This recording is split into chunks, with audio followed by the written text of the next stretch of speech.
हर रोज एक नई कहानी देखने के लिए चैनल को सब्सक्राइब करें और बेल आइकन दबाना ना भूलें। अंजू और लता ननद भाभी थी। ये दोनों ही अपने ससुराल में बहुत खुशी से रहती थी। एक दिन अंजू ने अपने मायके फोन किया और अपनी माँ परमजीत को बोलती है, हेलो। अरे हाँ अंजू बेटी, कैसी हो तुम? हाँ माँ, मैं अच्छी हूँ। आप बताओ, आप कैसी हो? हाँ मैं भी अच्छी हूँ। और घर में सब कैसे हैं वहाँ? सब ठीक है माँ, आप बताओ। यहाँ भी सब ठीक है। आज बहुत दिन पर याद आई तुझे अपनी माँ की। अरे माँ, घर आ रही हूँ आपके पास, यही बताने के लिए कॉल किया था। अरे ऐसे अचानक क्यों? कोई बात हुई है क्या? अरे माँ, चिंता वाली कोई बात नहीं है, बल्कि खुशी वाली बात है। मैं प्रेग्नेंट हूँ ना, तो आपसे मिलने का मन कर रहा था। सच? ये तो बहुत अच्छी बात बताई तूने। चल जल्दी आजा, मैं बहुत खुश हूँ और ये खुशखबरी सबको देती हूँ। इस तरह अंजू के गर्भवती होने की खबर परमजीत सबको देती है।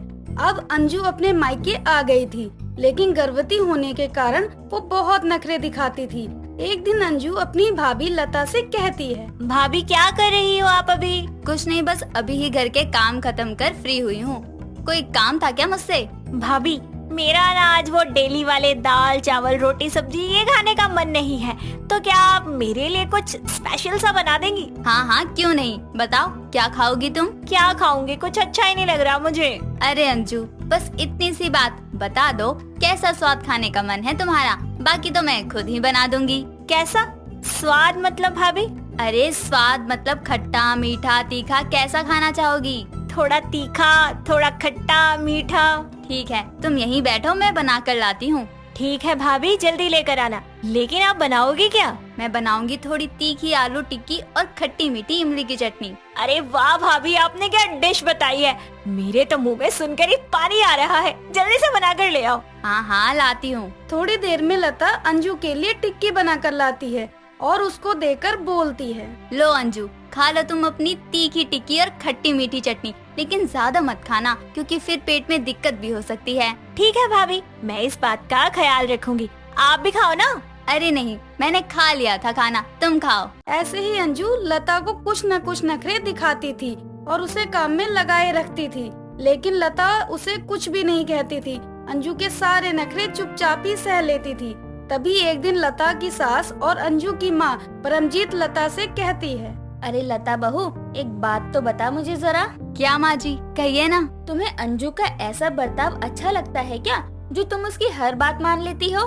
अरे नहीं माँ जी, ऐसी कोई बात नहीं, पर मैं ननद जी के हालात को समझ सकती हूँ। ऐसे समय में बहुत बदलाव होते हैं, तो बस इसलिए मैं उनकी सब बातें मान लेती हूँ। अरे हाँ बहू, मैं समझती हूँ इस बात को तो, कि वो गर्भवती है, उसका स्वभाव बदल जाता है। लेकिन बहू, ये कुछ ज्यादा ही नखरे दिखाने लगी है तुझको। कोई बात नहीं माँ जी, वो जानबूझकर ऐसा थोड़ी करेंगी, बल्कि ऐसे समय में हम नहीं समझेंगे तो कौन समझेगा उनके हालातों को।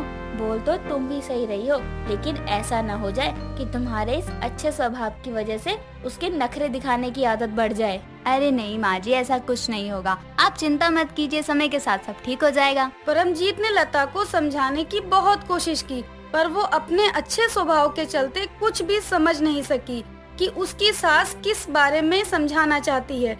एक दिन ऐसे ही लता का पति ललित अपनी बहन अंजू से बोलता है, ये तुम क्या कर रही हो? अगर तुम गर्भवती हो तो क्या तुम किसी और को कुछ नहीं समझोगी? क्यों भैया, क्या हो गया? आपकी बीवी से जरा काम क्या करवा लिया, आपको इतनी तकलीफ हो गई? अरे पागल, मुझे कोई तकलीफ नहीं हुई और न ही तुम्हारी भाभी को कोई तकलीफ हुई। तकलीफ तो तुम्हें हो रही होगी ना यहाँ रहने में। मुझे? लेकिन क्यों? मैंने ऐसा कब बोला, आपसे या किसी और से? तो फिर माँ तुम्हारा सामान क्यों बांध रही थी? क्या माँ मेरा सामान बांध रही थी? कब और क्यों? आप सच कह रहे हैं भैया? हाँ हाँ मेरी बहन, मैं सच बोल रहा हूँ। अभी ही देख कर आया हूँ माँ को तुम्हारे कमरे में। अच्छा भैया, अगर ऐसा है तो हम दोनों चलकर ही माँ से पूछ लेते हैं कि बात क्या है। हाँ सही कहती हो तुम, चलो फिर। अंजू और ललित परमजीत के पास आकर पूछते हैं, तो परमजीत उन दोनों को बोलती है, मेरे बच्चों, मेरी बात ध्यान से सुनना। ठीक है माँ, बोलो। हाँ माँ बोलो, सुन रही हूँ। ये बात सिर्फ तुम दोनों के लिए ही है। अच्छा माँ बोलो भी। तुम दोनों ने आज तक लता के साथ जो बर्ताव किया है, क्या वो सही था? वो तो उसका ही अच्छा स्वभाव है, नहीं तो उसकी जगह कोई और लड़की होती ना, तो वो अब तक तुम्हें अलग कर चुकी होती। माँ आप ऐसा क्यों बोल रही हो? मैंने भाभी से जरा सा काम क्या करवा लिया, उन्होंने आपसे शिकायत कर दी। अरे उसने मुझे कुछ नहीं कहा, वो तो मैंने ही उसे देखा है, दिन रात लगी रहती है बस वो। अरे माँ, इसमें कौन सी बड़ी बात हो गई? वो बहू है ना इस घर की, काम करना उनका परम धर्म है।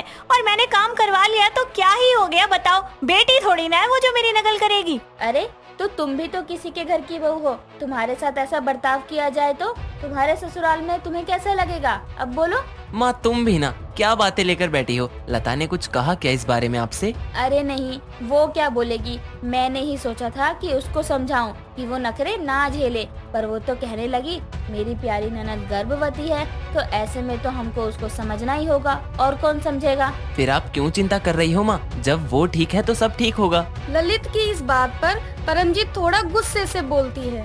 अरे लेकिन तुम दोनों तो ठीक हो ना, जब देखो उसके साथ गैरों वाला बर्ताव करते रहते हो। आखिर वो भी तो इंसान है ना, सुधर जाओ तुम दोनों। मगर माँ, मेरा तो पता है, लेकिन भैया ने ऐसा क्या किया जो बार बार हम दोनों को डांट लगा रही हो? अरे हाँ माँ, मेरा क्या कसूर है इसमें? ये तो इन दोनों ननद भाभी का आपसी मामला है ना। तुम कम हो क्या? अंजू तो अब नखरे दिखाने लगी है जब वो गर्भवती है, लेकिन तुम तो हमेशा से ही लता को तंग करते आए हो। अब मैंने क्या किया जो मुझ पर गुस्सा हो रही हो माँ? क्यों? जब से शादी हुई है तुम्हारी, तुमने उसे कितना समय दे दिया? बोलो जरा। हमेशा मेरे भरोसे छोड़कर चले जाते हो अपनी जिम्मेदारी को। अरे उसकी खुशी और उसकी जरूरतों का ख्याल भी तो तुमको ही रखना है। हाँ माँ, ये तो सही कहा आपने। मैं अपने काम के चलते लता और आपकी भी खुशियों का ध्यान नहीं रख सका। उसके लिए मैं आपसे और लता से माफी मांगता हूँ। ये तो मेरी बहू है जो अब तक सब बर्दाश्त कर रही है। बेटी होती तो अभी तक अपने पति से लड़ाई करके मायके बैठी होती। समझे तुम दोनों? हाँ माँ, मुझे समझ आ गया। अब मैं आगे से इस बात का ध्यान रखूंगा और आपको या आपकी बहू को शिकायत का मौका नहीं दूंगा। माँ, मैं भी समझ गई, पर मैं नखरे दिखाना नहीं छोड़ सकती, बिकॉज यू नो ना, आई एम प्रेग्नेंट। इस तरह से परमजीत ने अपने दोनों बच्चों को इंसानियत और रिश्तों की महत्वता के बारे में समझाया। इतने में लता भी घर वापस आती है। तभी अंजू बोलती है, भाभी आप कहाँ गई थी मुझे छोड़कर? मैं तो मार्केट गई थी, ऐसी हालत में आपको लेकर नहीं जा सकती थी साथ, इसलिए अकेले ही चली गई। कोई बात नहीं, पर आप मेरे लिए कुछ लाई? कुछ समझ ही नहीं आया क्या लेकर आऊँ आपके लिए मार्केट से। पर कुछ तो लाना था ना, कुछ खाने को ही ले आती। अरे हाँ, वो तो मैं ले ही आई, आपकी खट्टी मीठी चटनी और तीखी टिक्की।